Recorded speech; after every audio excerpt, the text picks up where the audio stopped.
Olá, meu irmão, minha irmã, bom dia. Seja bem-vindo a mais um Devocional Crescendo no Senhor.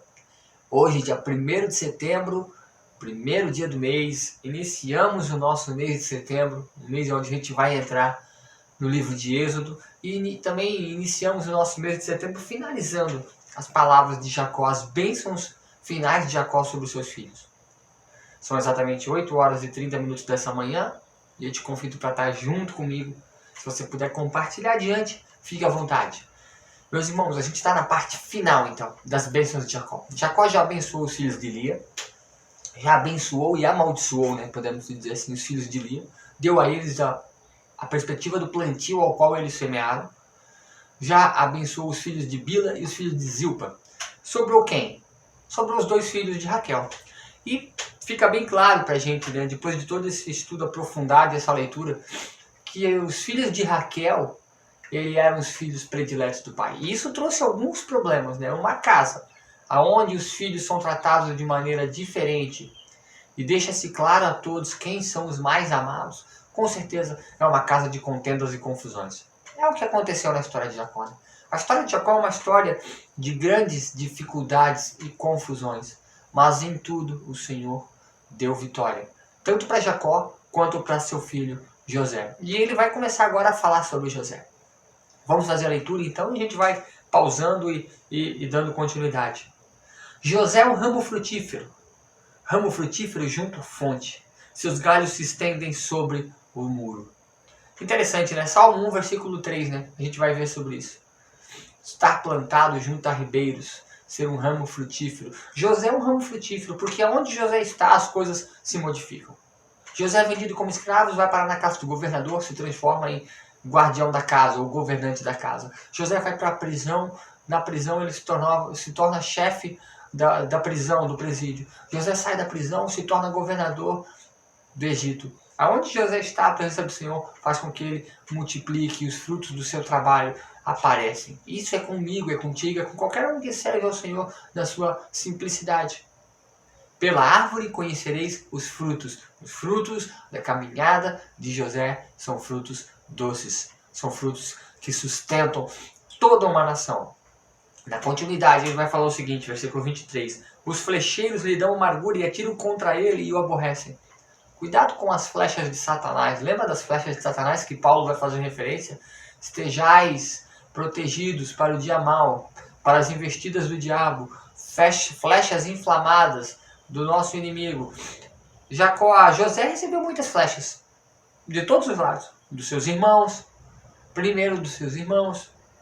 José recebeu flechas da mulher de Potifar. José o tempo inteiro foi atacado, mas o tempo inteiro ele encontrou força. Ele vai dizer aqui no versículo 24, o arco, porém, dele permaneceu firme.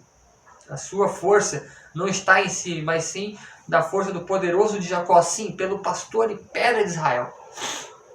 Aonde está a força de Jacó? Versículo 25. O Deus de teu pai, o qual te ajudará, e o Todo-Poderoso, o qual te abençoará. Ele vai falar aqui 5 vezes a palavra bênção seguida.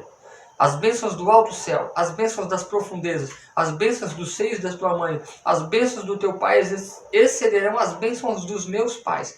Até o cimo dos montes eternos estejam sobre a tua cabeça de José, e sobre o alto da cabeça que ele foi distinguido entre os irmãos.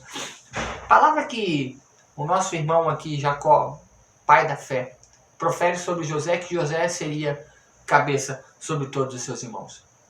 A tribo de José e Efraim, então, posteriormente, vai seguir essa responsabilidade, vai ser aquela que vai dar continuidade na presença e na grandeza de José.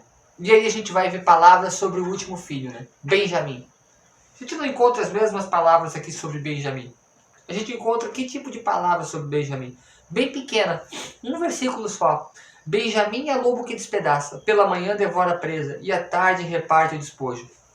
A gente podia usar essa palavra para levar a, quem sabe, né, uma interpretação a Saul. Saul, primeiro rei de Israel, é da tribo de Benjamim. Um lobo que despedaça, um lobo agressivo, que despedaça e despoja depois todos os seus bens. E por ser assim, foi reprovado aos olhos do Senhor. Também poderíamos usar essa palavra para Saulo de Tarso. Saulo de Tarso era um lobo que devorava os primeiros cristãos, né? Os cristãos da igreja primitiva, chamando-os de herege, essa seita herege que se levanta contra o Deus de Israel. Posteriormente, Paulo ele vai ser convertido pelo amor do nosso Senhor e pela sua graça, e aí vai se tornar manso, né? Mas ele era um lobo. Então Benjamim recebe essa palavra. Benjamim é o lobo que despedaça. Se nós usarmos e analisarmos no mais profundo a história de Israel, a gente vai ver a tribo de Benjamim, os homens de Benjamim ajudando a derrotar várias batalhas. Várias batalhas. E também tem várias pessoas ali que são proeminentes. Abner é um desses homens da tribo de Benjamim. Seba, Simei. Então existe ali toda uma conjuntura, toda uma ação de pessoas que justifica, quem sabe, essas palavras. Fica meio incógnita. Os teólogos não chegaram a uma concordância sobre o que estava passando. E eu posso dizer para você que também é um pouco assim obscuro tentar entender e decifrar o que Jacó estava querendo dizer. Mas para nós fica claro. É algo violento, é algo que tem força, é algo que tem explosão.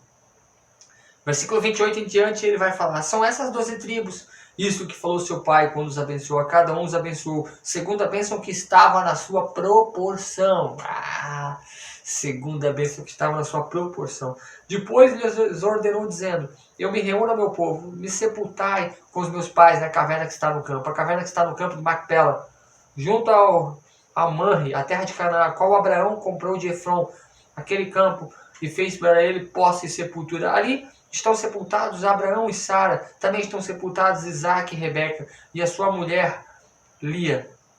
O campo e a caverna que nele está foram comprados dos filhos de Et. Tendo Jacó acabado de dar determinação a seus filhos, recolheu os pés na cama, expirou e foi reunido ao seu povo. Deu o fôlego de vida novamente para Deus e se juntou ao seu povo. Finaliza a história de Jacó. No próximo capítulo vai finalizar a história de José. E a gente vai ver o desfecho desse povo que desceu para o Egito com 77 pessoas.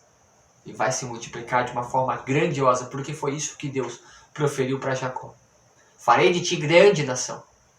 Tu serás uma bênção e tu serás grande perante todo mundo. E de ti nascerá aquele que vencerá a morte. Meu irmão, minha irmã, desejo a você muita paz.